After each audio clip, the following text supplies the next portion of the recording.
I went into another room where there was a chair. There was some kind of projection or some kind of a viewing thing in this room where you could see a map of the stars. A man came in while I was trying to find a way out there, and this was a human-looking person. They had passed in a crowd, this individual, and on Earth. He was bigger than me, taller, and more muscular, a very large individual.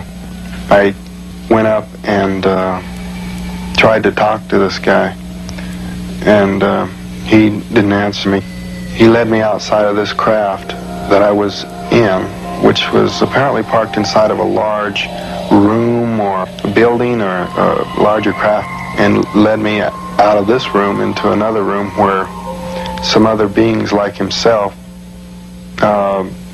put me unconscious. When I regained consciousness, I found myself laying on the roadway, and I saw a craft hovering there that just sat there for a second and just shot straight up. That's the last I've seen of him. I ran down into the town there and called my family, and they came and got me. When I did hear that he had been returned, it was almost as unbelievable as the original thing because he had been gone so long.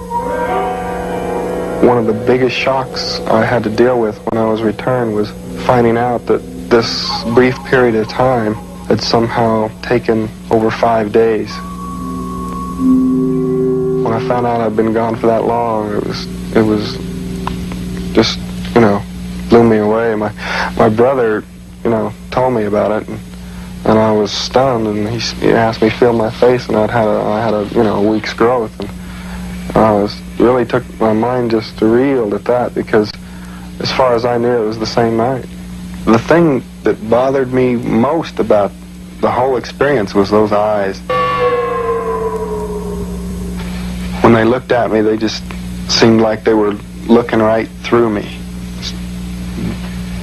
You just can't understand how it would be if it were just right there.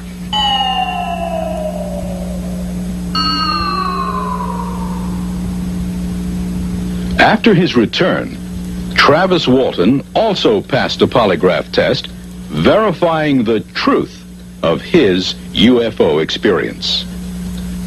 To obtain an expert opinion on what conclusions could be drawn from the polygraph tests in the Travis Walton case, we interviewed Edward Gelb, president of the American Polygraph Association. Hundreds of police departments and corporations throughout the world utilize the polygraph to separate truth from deception.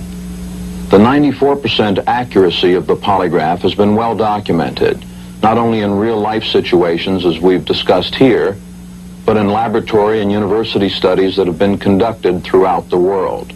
The odds against 6 people successfully deceiving a trained polygraph examiner on a single issue are over 1,000,000 to 1. The polygraph evidence in the Travis Walton case is strong enough to stand as proof in a court of law in many states. In order to understand where the beings that kidnapped Travis Walton may have originated, we must first understand our place in the universe. Our sun is only one of over 150 billion stars in our galaxy, the Milky Way. There are billions and billions of galaxies in the universe.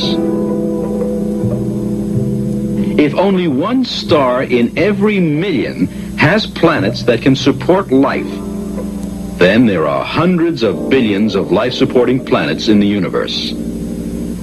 Within 55 light years of our own solar system, there are thousands of stars.